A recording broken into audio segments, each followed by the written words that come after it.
Hello बच्चों, आज मैं आप लोगों को इंग्लिश लैंग्वेज की कुछ बात बताता हूँ।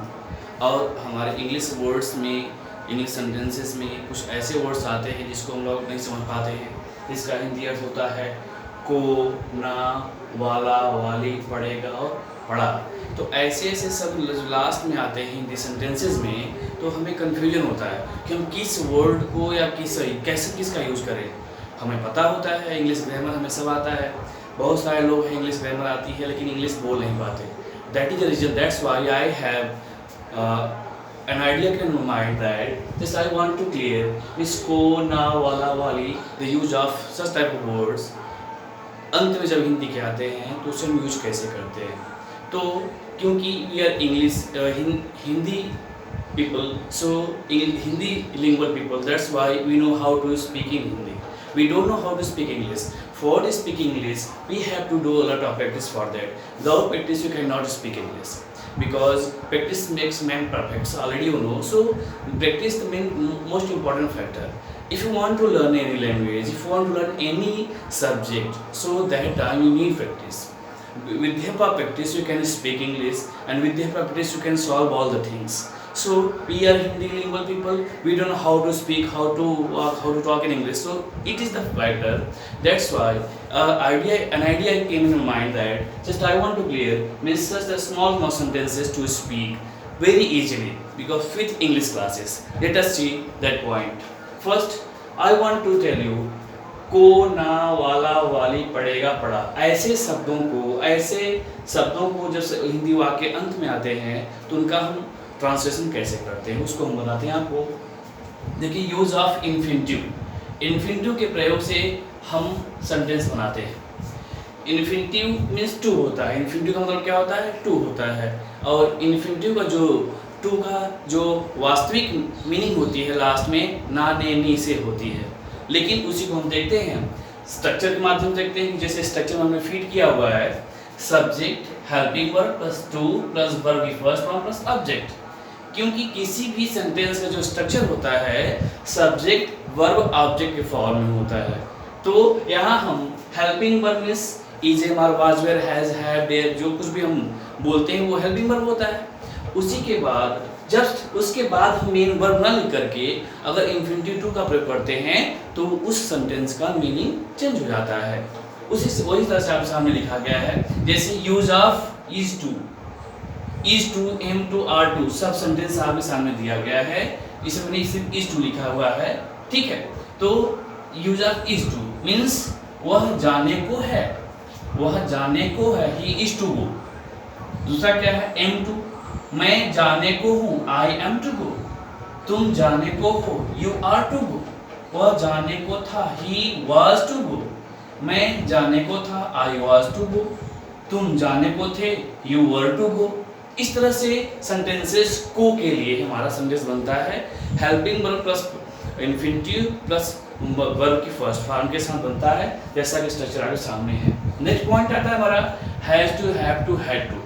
इसके साथ भी हम सेंटेंस बनाते हैं। जो हमारा पढ़ा, पढ़ेगा या पढ़ा सबसे आता है, इट मीन्स कंपनसेशन, मजबूरी शो करता है कि मैं जाना ही पड़ा, मुझे बाजार जाना पड़ता है, मुझे खेलना पड़ता है, मुझे सोना पड़ता है, मुझे नहाना पड़ता है, मुझे पढ़ना पड़ता है। तो पढ़ता है मीन्स मजबूरी शो करता है। ऐसी कंडीशन में हम has to, have to, had to का प्रयोग करते हैं। हैज़ टू, जो हमारा हैज़ टू, हैव टू है, ये प्रेजेंट का प्रयोग करते हैं, और हैड टू को हम पास्ट में करते हैं। मुझे जाना पड़ा था, मुझे बाजार जाना पड़ा था, मुझे क्रिकेट खेलने जाना पड़ा था, मुझे मेला देखने जाना पड़ा था, मुझे सब्जी लाने जाना पड़ा था। तो ऐसे सेंटेंस हम बोल पाते हैं। तो मैंने एक शब्द को लिया है, एक ही वर्ब में लिया है गो को, और उसी को मैं सब बना दिया, ठीक। तो ऐसे सेंटेंस हमारे सामने आते हैं। जैसे ना, ने, नी शब्द आता है, मुझे जाना पड़ा, मुझे जाना है, मुझे खाना है, मुझे सोना है, मुझे पढ़ना है, मुझे नहाना है, मुझे दौड़ना है। तो ऐसे ऐसे सेंटेंसेस हमारे सामने आते हैं। तो हाँ, हम हैज़ टू, हैव टू का प्रयोग करते हैं या हैड टू का प्रयोग करते हैं कंपेंसेशन, मजबूरी के लिए। जैसे उसे जाना है या उसे जाना पड़ा, इसका एक ट्रांसलेशन आपके सामने होगा, ही हैज़ टू गो। उसे जाना है ना, या उसे जाना पड़ा ना, पड़ा जो शब्द आता है तो has to go. Next second sentence है मुझे जाना है, ना यहाँ है, फिर जाना पड़ा, सब आता आई हैव टू गो। मुझे तुम्हें जाना है, या तुम्हें जाना पड़ा, आपके सामने है you have to go. Next point, उसे जाना था या उसे जाना पड़ा था, ही हैड टू गो। हाँ, मुझे जाना था या मुझे जाना पड़ा था, हाँ ये आपके सामने है। हाँ, आई हैड टू गो। तुम्हें जाना था या तुम्हें जाना पड़ा था, यू हैड टू गो। आपके सामने जाना था, पड़ा था, ये आप सामने ये had to, use to, has to, have to, had to का यूज है।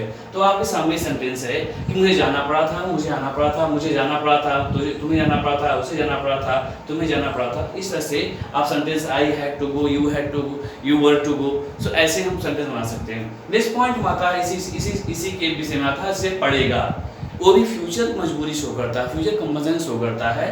तो पढ़ेगा, पढ़ेगा सेंटेंस हम देखते हैं, जिसे विल हैव टू और शैल हैव टू का प्रयोग किया जाता है। ऐसे कंडीशन में विल हैव टू और शैल हैव टू का प्रयोग किया जाता है। जैसे उसे जाना पड़ेगा, he will have to go, मुझे जाना पड़ेगा, आई शैल हैव टू गो, तुम्हें जाना पड़ेगा, you will have to go. So these are sentences will have और shall have to से, will have to से, shall have to से हम सेंटेंस बनाते हैं कि उसे जाना पड़ेगा, मुझे जाना पड़ेगा, तुम्हें जाना पड़ेगा, he will have to go, I shall have to go, you will have to go. So these are sentences and short sentences. For speak English you need for short sentences, and then after you can learn English. This is the most important part of the English, and smart part means I will clear with help of we can small pieces in small parts English grammar.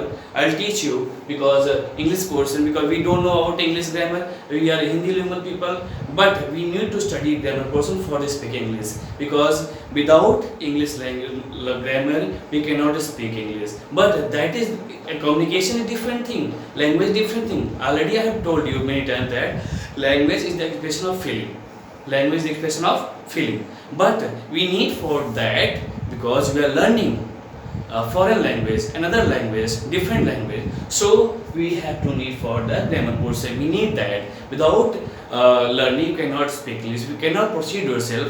For if you want to join any classes, spoken classes, so in that time you have to join that, see the atmosphere, how atmosphere doing that, how atmosphere running. So in that time you just that institution, that academic institution provide you such type of atmosphere, how to speak English, how to maintain atmosphere in your at your home. So like this, so it is small criteria, that's why I have provided you. So just learn this and do practice at your home and try to do better. So that's why I'll continue. I will continue once again. So thank you for seeing this, see this and learn that, do practice at your home. Thank you.